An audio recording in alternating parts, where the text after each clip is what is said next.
Assalamualaikum warahmatullahi wabarakatuh. Shalom Om Swastiastu, Namo Buddhaya, Salam Kebajikan. Perkenalkan, nama saya Dwi Hadini, mahasiswa Universitas Bangka Belitung, kelas hukum 3C.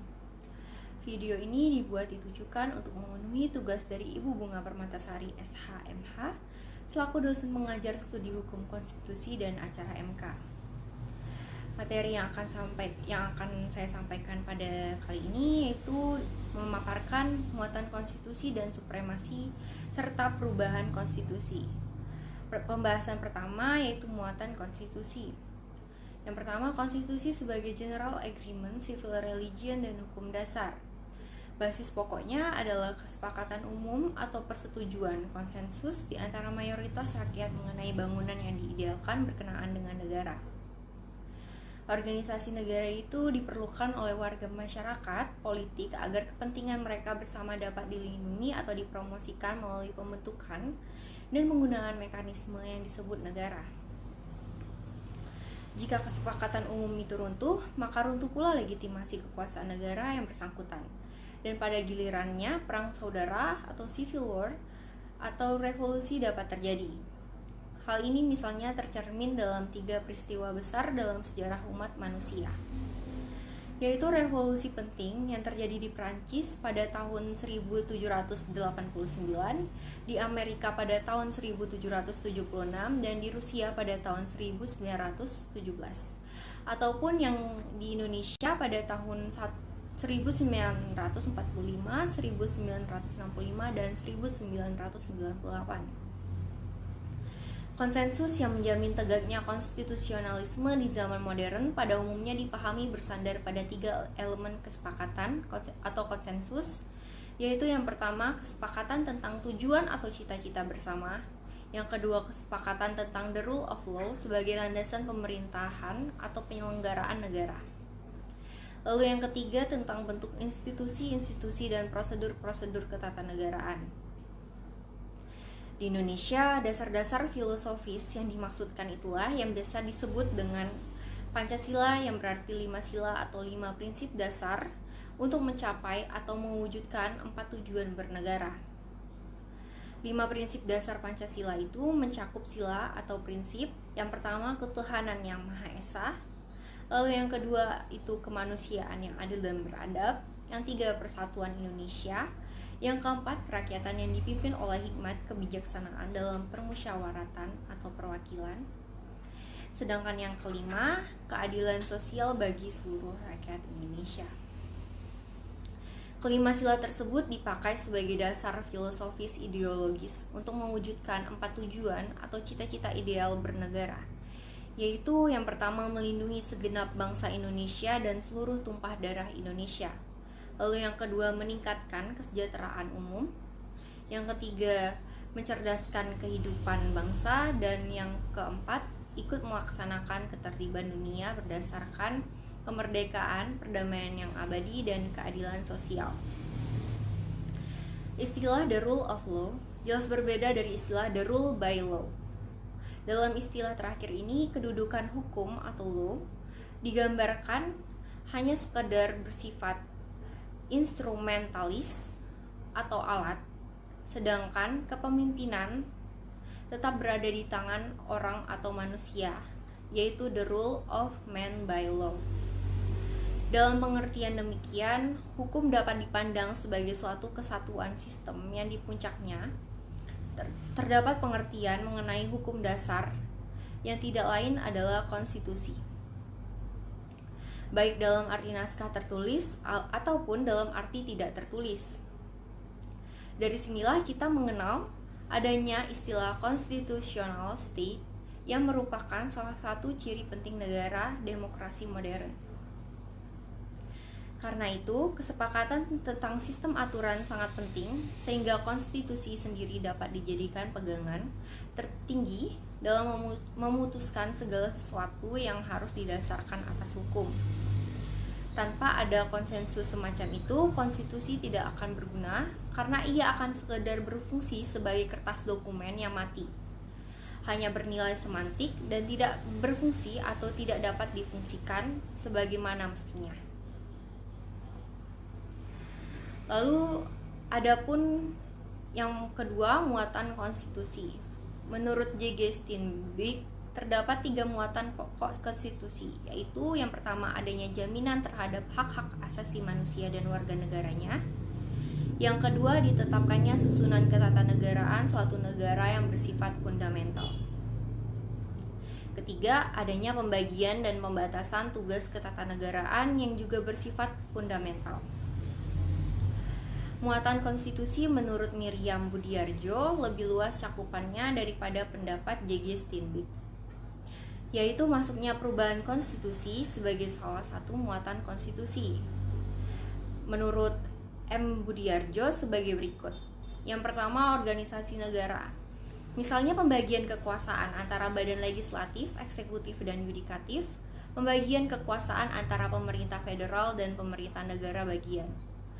Prosedural menyelesaikan masalah pelanggaran yurisdiksi oleh salah satu badan pemerintah dan sebagainya. Lalu yang kedua itu hak-hak asasi manusia. Yang ketiga, prosedur perubahan undang-undang dasar. Yang keempat, ada kalanya memuat larangan untuk mengubah sifat tertentu dari undang-undang dasar. Jadi, dari konstitusi atau undang-undang dasar suatu negara akan diketahui tentang negara itu, baik bentuk kedaulatan maupun sistem pemerintahannya. Misalnya bentuk negara Indonesia adalah republik, menganut kedaulatan rakyat dan sistem pemerintahan presidensial. Selanjutnya, dalam setiap negara kita akan menemukan adanya lembaga-lembaga negara sebagai suprastruktur politik. Dasar keberadaan konstitusi adalah kesepakatan umum atau persetujuan atau konsensus di antara mayoritas rakyat mengenai bangunan yang diidealkan berkenaan dengan negara. Konstitusi dapat berfungsi sebagai pengganti raja dalam kaitannya dengan fungsi-fungsi yang bersifat seremonial dan fungsi pemersatu bangsa seperti yang biasa dikaitkan dengan fungsi kepala negara. Dalam fungsinya sebagai dokumen kitab suci simbolik atau symbolic civil religion, konstitusi berfungsi yaitu sebagai dokumen penggali, sebagai dokumen perekayasaan, dan bahkan pembaruan ke arah masa depan. Adapun muatan konstitusi adalah organisasi negara. Misalnya pembagian kekuasaan antara badan legislatif, eksekutif, dan yudikatif. Pembagian kekuasaan antara pemerintahan federal dan pemerintah negara bagian. Prosedural menyelesaikan masalah pelanggaran yurisdiksi oleh salah satu badan pemerintah dan sebagainya hak-hak asasi manusia, prosedur perubahan undang-undang dasar, dan ada kalanya memuat larangan untuk mengubah sifat tertentu dari undang-undang dasar. Lalu ada pembahasan kedua yaitu supremasi dan perubahan konstitusi. Yang pertama yaitu pengertian supremasi konstitusi. Salah satu persoalan eksistensi negara sebagai organisasi kekuasaan adalah pertanyaan tentang sumber dan letak kedaulatan. Kedaulatan dalam hal ini adalah kekuasaan tertinggi, sehingga saat membicarakan kedaulatan di suatu negara berarti ia membicarakan ada pada siapa kekuasaan tertinggi. Pertanyaan ini sudah menjadi pembahasan sejak masa Yunani kuno yang memunculkan beberapa teori kedaulatan, yaitu teori kedaulatan Tuhan, teori kedaulatan raja, teori kedaulatan negara, teori kedaulatan rakyat, dan teori kedaulatan hukum.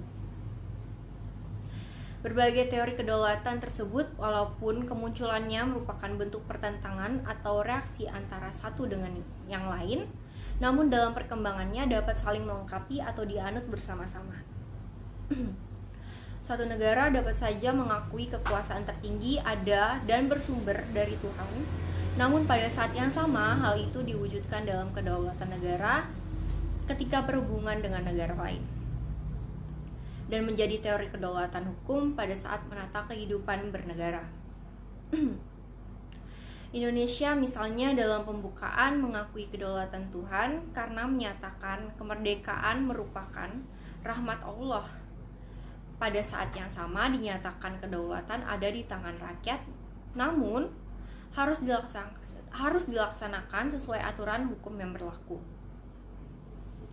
Perwujudan teori kedaulatan rakyat mewujud menjadi dua sistem yang berbeda. yaitu supremasi parlemen dan supremasi konstitusi.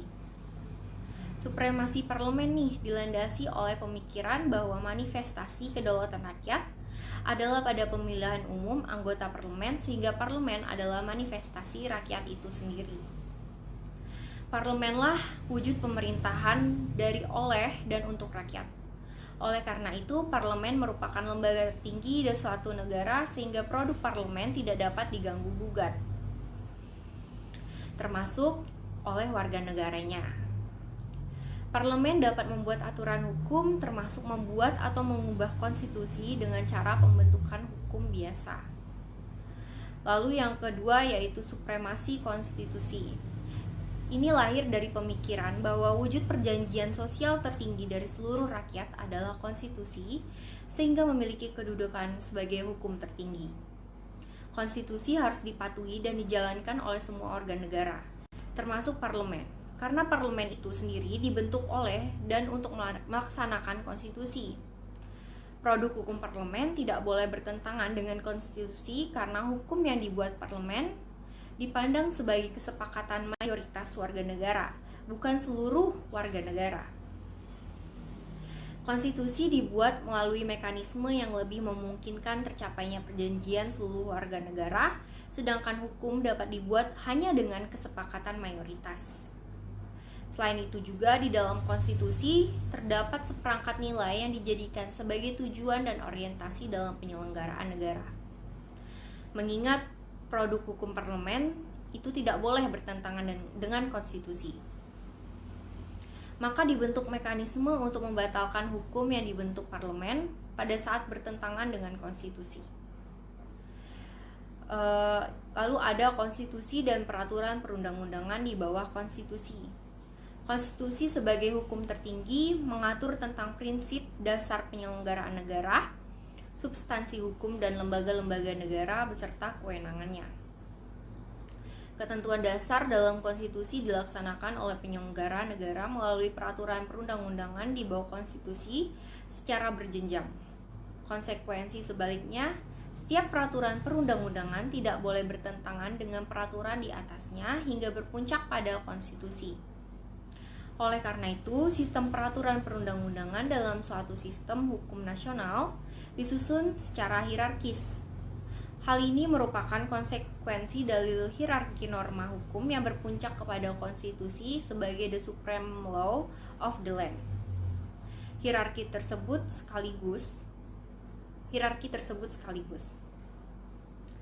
kedaulatan adalah kekuasaan tertinggi di suatu negara. Supremasi parlemen dilandasi oleh pemikiran bahwa manifestasi kedaulatan rakyat adalah pada pemilihan umum anggota parlemen, sehingga parlemen adalah manifestasi rakyat itu sendiri.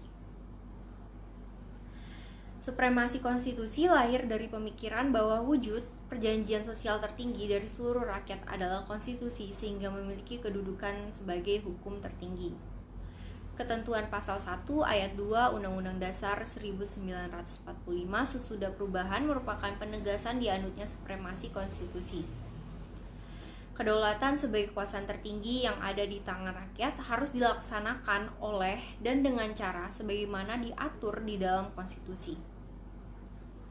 Dengan demikian, konstitusilah yang merupakan sumber rujukan tertinggi penyelenggaraan kekuasaan negara. Supremasi konstitusi mengharuskan setiap lembaga penyelenggara negara dan segenap warga negara melaksanakan Undang-Undang Dasar 1945. Walaupun suatu konstitusi dibuat secara ideal untuk jangka waktu yang lama, namun selalu terbuka peluang untuk adanya perubahan. Oleh karena itu, dalam setiap konstitusi selalu ada ketentuan yang mengatur tata cara perubahan agar dapat dilakukan dalam koridor hukum dan semaksimal mungkin mencerminkan ide dan kehendak seluruh rakyatnya. Dalam sistem ketatanegaraan modern dianut dua sistem yang sedang berkembang dalam perubahan konstitusi, yaitu pembaharuan atau renewal dianut negara-negara Eropa kontinental dan perubahan atau amandemen seperti dianut negara-negara Anglo-Saxon. Perubahan Undang-Undang Dasar dapat dilakukan menurut ketentuan formal yang diatur dalam Undang-Undang Dasar, dan perubahan Undang-Undang Dasar di luar ketentuan yang diatur dalam Undang-Undang Dasar.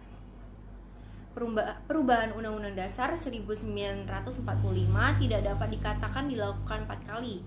Yang benar adalah diubah 1 kali pembahasannya selama 3 tahun dan pengesahannya disahkan dalam 4 tahap sidang MPR pada 1999, pada tahun 2000, 2001, dan 2002.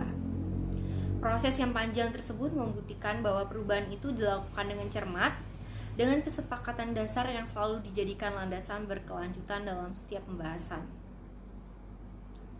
Tidak heran jika perubahan yang disahkan hampir seluruhnya dapat disepakati secara bulat, dan hanya 1 ketentuan mengenai komposisi keanggotaan MPR yang diputuskan melalui pemungutan suara. Kalaupun hasilnya saat ini masih menimbulkan reaksi dan berbagai persoalan ketatanegaraan, hal itu adalah suatu kewajaran dalam setiap perubahan. Materi dan kesimpulan yang telah saya sampaikan semoga dapat bermanfaat bagi kita semua. Maafkan jika terdapat banyak kesalahan saat materi ini disampaikan. Baik, saya tutup dengan wabillahi taufik wa hidayah. Wassalamualaikum warahmatullahi wabarakatuh.